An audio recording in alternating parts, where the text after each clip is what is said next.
Cercle éducatif change de décor. Merci d'être avec nous. Nous sommes dans le bureau du directeur général de l'INRAP, l'Institut national de recherche et d'action pédagogique, Monsieur Augustin Nombo. Bonjour, Monsieur le directeur général. Bonjour. Nous sommes très heureux. Vous nous avez accueillis ici. Nous sommes très heureux de passer 30 minutes d'entretien avec vous. L'objectif de cet entretien, c'est de connaître votre institution, l'INRAP. On en parle depuis plusieurs années. C'est quoi exactement l'INRAP? En tout cas, je vous remercie beaucoup. Merci. Pour la première fois, vous venez dans mon bureau et essayer aussi de faire connaître l'INRAP, justement lui donner une certaine visibilité que nous n'avons pas depuis longtemps. Mais vous savez très bien que cet institut a été créé dans les années 78, ce qu'on appelle par l'Institut national de recherche et d'action pédagogique, qui a, certes, je vous citerai, 4 principales missions de cet institut. C'est l'élaboration et la conception des programmes, la production des outils didactiques, en tout cas des produits didactiques. Nous avons aussi les activités productrices, qui sont en général, c'est tout ce qui concerne l'environnement et l'environnement. Et nous avons les productions audiovisuelles qui sont très intéressantes, que nous réalisons aussi. Voilà à peu près ce que nous faisons en général. L'innovation pédagogique. Voilà. Et donc, si nous comprenons bien, les programmes qui sont dispensés à l'école congolaise sont produits par l'INRAP. Voilà, conçus par l'INRAP. Et comment ça se passe? En général, nous avons des recommandations qui sont émises par le pouvoir politique. Et nous mettons en œuvre. Il y a des directives, par exemple le ministre peut prendre des directives demandant à l'INRAP. Par exemple, nous avons le cas sur l'éducation civique. Hein. Nous avons des instructions du président de la République qui a demandé à ce que l'INRAP élabore les enseignements d'éducation civique. Donc nous avons mis les équipes en place, nous avons élaboré un certain nombre de documents que nous avons soumis au pouvoir politique et justement nous attendons le retour. Voilà. Alors, mais lesquels travaillent à l'INRAP exactement? Ce sont des enseignants, des inspecteurs ou une autre catégorie du personnel du ministère de l'Enseignement? En général, c'est des enseignants qui, une fois arrivés à l'INRAP, qui deviennent des inspecteurs itinérants. Voilà. Ils prennent parce que ça leur permet d'avoir une sorte d'indemnité. Voilà. C'est des enseignants, tous les enseignants, voilà, par rapport au domaine, par rapport aux spécialités qui sont recrutées à l'INRAP. Voilà, 78 ans, ça fait plusieurs années que l'INRAP existe. Est-ce que l'INRAP, avec l'évolution actuelle du monde, de l'enseignement, on va dire également, les nouvelles approches qui arrivent, est-ce que l'INRAP a toujours sa place? On doit reconnaître qu'en 78, c'était ce qu'on appelle l'école du peuple. Voilà, donc l'INRAP a été conçu pour servir la nation congolaise quand nous étions dans le mono. Avec la démocratie, c'est vrai que l'INRAP change car doit s'adapter à la réalité d'aujourd'hui. Et ce qui est en train d'être fait, nous avons une étude qui a été réalisée avec le projet d'appui à l'amélioration du système éducatif, qui est en train de faire des études. Une étude a été déjà faite pour voir comment l'INRAP va changer de forme. Parce que cet institut qui est aujourd'hui doit se transformer en institut à vocation industrielle, puisque cet institut a 2 bras droits, qui est la menuiserie et l'imprimerie. Donc justement, nous attendons la deuxième étude qui va être menée, nous attendons les résultats bientôt. Et à partir de là, l'INRAP changera. Peut-être on ne gardera pas l'INRAP comme tel, mais ça changera dans sa phase opératoire, changera de vocation peut-être. Nous n'avons pas assez de temps, on va aller vraiment dans le vif du sujet. Depuis le début, on va dire, de cette année 2020, vous le savez, tout le monde le sait que le monde est touché par coronavirus.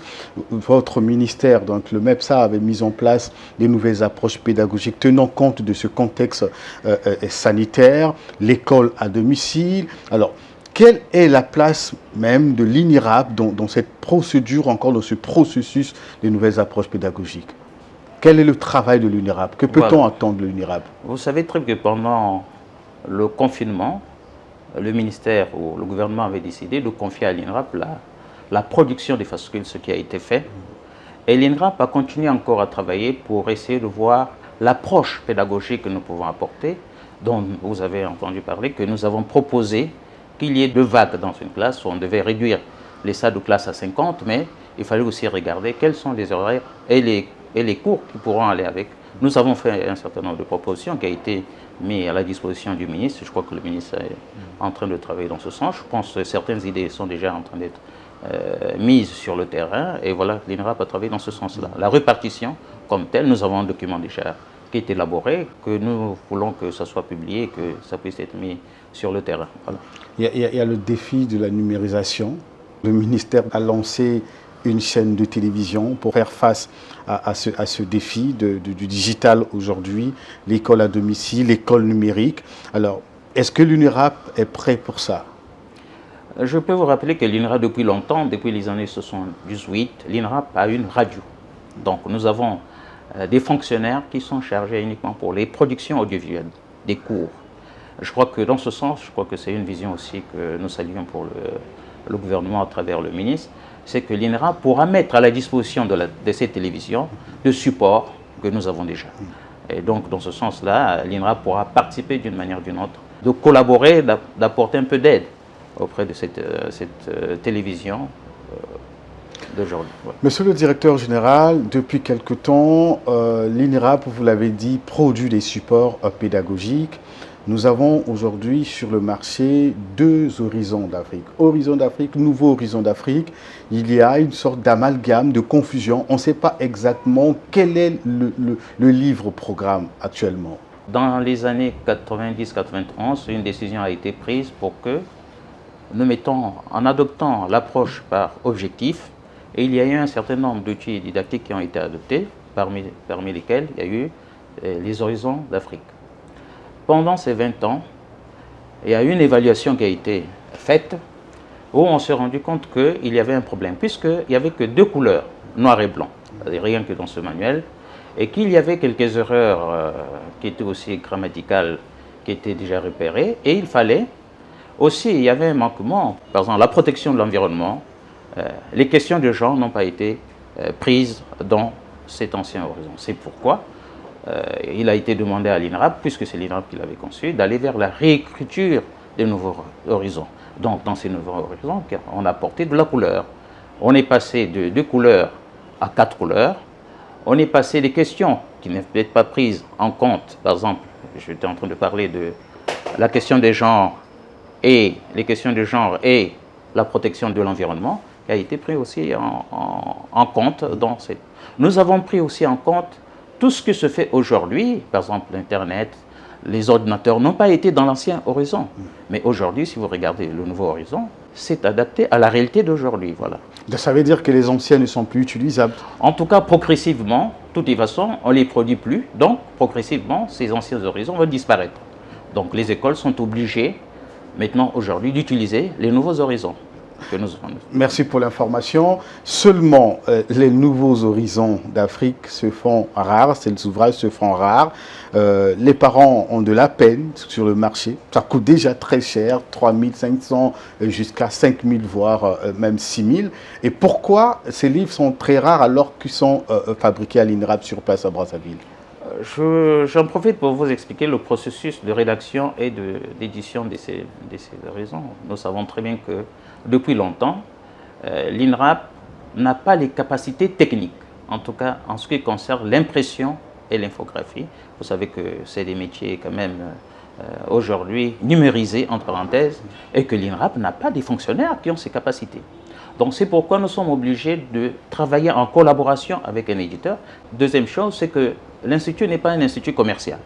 Et du coup, nous sommes obligés de signer un accord avec ces éditeurs. Et c'est ces éditeurs qui prennent le manuel, qui commercialisent le manuel. Donc à ce moment-là, l'INRAP n'est plus responsable des coûts des manuels qui sont sur le terrain. Cela n'empêche pas que le pouvoir politique décide. Ça, c'est la responsabilité du pouvoir politique. Non, pour être clair, donc l'INRAP conçoit mais n'imprime pas. N'imprime pas, voilà. Justement. Et donc c'est l'imprimeur qui le vend. Voilà, qui le vend. Et en ce moment-là, l'INRAP n'est plus responsable des prix sur le marché. Justement. Est-ce que vous n'avez pas vous-même, en tant qu'institut de l'État, une part de responsabilité après avoir conçu un ouvrage destiné à l'éducation, l'école, elle est gratuite, mais après ce que vous avez conçu coûte extrêmement cher pour les parents d'élèves? Bon, d'abord... Est-ce qu'il n'y a pas une politique pour améliorer cela? Oui, mais la politique, c'est il faut que nous ayons une politique nationale du livre. Ouais. Quand nous aurions cette politique nationale du livre, nous pourrions résoudre ces problèmes. Parce que c'est des problèmes qui datent depuis longtemps.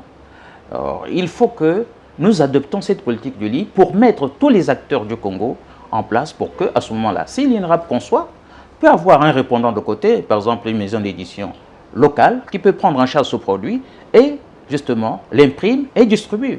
Et ça nous reviendra à des coûts très, très moindres. Voilà. Voilà. Qu'allons-nous faire maintenant de Mamadou et Bineta, ces ouvrages Mais ces ouvrages resteront des ouvrages de mémoire aussi. Cela n'empêche pas que les enfants qui cherchent à avoir plus de culture générale puissent les utiliser. Mais officiellement, non, on ne peut pas les utiliser dans les salles de classe. D'accord. Nous avons vu aussi pendant le confinement l'UNIRAP mettre les bouchées doubles pour imprimer les fascicules. Ce n'était pas facile pour vous, vous n'avez pas eu de vacances pendant toute cette période. Alors cette année aussi, cette même politique se poursuit. Et à quel niveau êtes-vous avec les fascicules? Nous sommes en discussion avec les partenaires. Et pour l'instant, nous n'avons pas de retour. Je crois que le ministre est en train de travailler dans ce sens pour que nous puissions regarder comment l'INRAP va encore se mettre à produire les fascicules. Monsieur le directeur général, nous allons bientôt boucler cette interview. La dernière question, c'est quels sont vos rapports avec Praced? Vous savez que c'est un projet qui était en cofinancement entre l'État et la Banque mondiale, mais malheureusement avec les difficultés que connaît le Congo, l'État n'a pas eu à verser des contreparties et du coup, c'est un projet aujourd'hui à 100% Banque mondiale. Donc, aujourd'hui, nous travaillons avec le Praced uniquement dans la révision des curricula qui va aboutir. Nous avons déjà le pré-rapport, le rapport définitif bientôt. Et à partir de ces curricula, nous aurons à rédiger avec le Praced justement de nouveaux programmes. Et le projet a retenu trois domaines, les sciences, les maths et le français. Et donc nous sommes en train de travailler dans ce sens-là. Et après, on verra, il sera possible aussi de revoir les autres disciplines, puisque nous aurons la philosophie, nous aurons l'histoire géo qu'on n'a pas pris en charge. Donc tout ça, c'est des discussions que nous aurons. Je crois que le ministre est au courant, que nous pourrons voir comment nous pouvons faire à ce moment-là. Vous savez que les projets sont là juste pour un temps et ils disparaissent. Et ils nous laissent avec beaucoup de problèmes.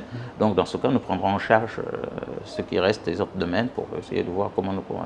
Mais nous attendons aujourd'hui les rapports des curricula. Les curricula sont déjà finis, mais nous allons vers la rédaction des programmes. Il y a aussi les livres-programmes au niveau secondaire, par exemple le Pleurer Rire. Et pourquoi il y a une polémique autour de ça? Pourquoi le Pleurer Rire est toujours au programme jusqu'à aujourd'hui? Bon, vous savez, ça c'est la responsabilité aussi de l'INRAP dans ce sens. Hein. Nous avons fait un certain nombre de propositions, nous attendons ce qui est le droit pour la décision. Nous avons fait il faut qu'on organise encore une commission de validation, de regard des œuvres intégrales pour essayer de voir comment nous pouvons peut-être changer. On regardera. Parce que pour changer un manuel, pour changer l'œuvre intégrale, il faut qu'on regarde. Il y a des critères qui sont définis. Lesquels? Il y a la réalité sociale. Ouais. Il faut prendre le contexte socio-économique de notre pays et le contexte sociopolitique, qui sont des dimensions, des critères qui président au choix, justement, de l'œuvre intégrale. Donc nous sommes en train de voir que l'année prochaine, c'est possible, mais c'est une possibilité que nous aurons, parce qu'il faut attendre que nous avons beaucoup des enjeux politiques. Il faut qu'on passe d'abord ces enjeux politiques et à la fin on verra. Et les livres, par exemple, des écrivains étrangers, je prendrais Le mariage de Figaro, de Beaumarchais, et le choix se fait toujours au niveau de l'INRAP ou cela vous a imposé par l'UNESCO? Non, le choix se fait toujours auprès de l'INRAP, mais la volonté du ministre aujourd'hui, c'est de regarder comment nous pouvons aujourd'hui prendre en compte les œuvres des auteurs congolais. Donc c'est cette volonté qui préside aujourd'hui auprès de l'INRAP. Nous verrons dans les commissions que nous allons organiser, les commissions de validation bientôt, mais ce qui est sûr, nous allons retenir plus d'écrivains congolais, mais cela n'empêchera pas de retenir 2 ou 3 écrivains étrangers. Mais quitte aux classiques, bon, personnellement, quel est l'intérêt pour nous d'étudier les classiques, en plus des classiques français? Nous avons nos propres auteurs, nous pouvons les étudier. Ouais. Donc c'est la volonté du ministre justement. Et nous sommes en train de voir comment nous pouvons aller dans ce sens. Alors revenons rapidement sur l'horizon d'Afrique. Nous avons vu un jeune Congolais écrivain, poète, qui est très, très heureux d'ailleurs de retrouver l'un de ses poèmes dans, je crois, c'est Horizon d'Afrique de CE1. Alors sur quelle base faites-vous le choix de ces écrivains congolais ou des poèmes ou encore des œuvres des écrivains congolais? Vous avez vu que, par exemple, Madame Toumi, elle est prise en charge. On l'a représentée dans ce manuel. Si vous regardez les manuels de CM2, elle est... Donc, il s'agit de contextualiser le manuel. hein. On contextualise le manuel. Ça veut dire que dans un manuel, il faut qu'on retrouve quelques éléments du Congo. Et c'est pourquoi nous retenons ces personnalités qui ont une certaine notoriété dans le pays, ou certains auteurs qui travaillent exactement. Donc nous les retenons par rapport à leurs compétences, à leur notoriété. Voilà. C'est pourquoi ils sont insérés dans les manuels. D'accord. Merci beaucoup, monsieur le directeur. Nous allons vous laisser conclure cette émission. Vous avez certainement un message. Vous suivez l'actualité, beaucoup d'interprétations sur l'émission de l'INRAB, beaucoup parfois de confusion autour de ça. Et si vous voulez résumer toute l'émission, qu'est-ce que vous allez dire aux téléspectateurs? En tout cas, je demande surtout à la communauté éducative que ces manuels qui sont sur le terrain, c'est des manuels qui sont modernisés. Donc, nous avons la possibilité aujourd'hui d'avoir un manuel qui a un cahier d'activité, qui a un guide pédagogique. Donc, il y a deux instruments qui accompagnent le manuel. Donc, les enfants peuvent travailler en autonomie. Aujourd'hui, l'enseignant peut suivre l'élève pour le guide pédagogique. C'est une progression des apprentissages. On accompagne l'enseignant à suivre les apprentissages de l'enfant. Donc, c'est pratique. En tout cas, ces deux éléments autour du manuel sont pratiques. Donc, je pense que certains admirent cette modernisation du manuel congolais. Je pense qu'il n'y a pas de quoi pour que, aujourd'hui, s'il y a des discussions, je suis très ouvert pour que nous accueillons certains spécialistes qui jugent qu'il y a certains points qu'on pourrait éventuellement améliorer. Et Manuel est appelé toujours à être amendé, modifié. Donc, je suis très ouvert au coup. Mais je recommande à ce que toutes les écoles l'utilisent. Merci beaucoup, monsieur le directeur. Nous rappelons que nous avons reçu dans le cercle éducatif le directeur général de l'INRAB, l'Institut national de recherche et d'action pédagogique, Augustin Nombo. Merci de nous avoir suivis. Nous allons nous retrouver la semaine prochaine.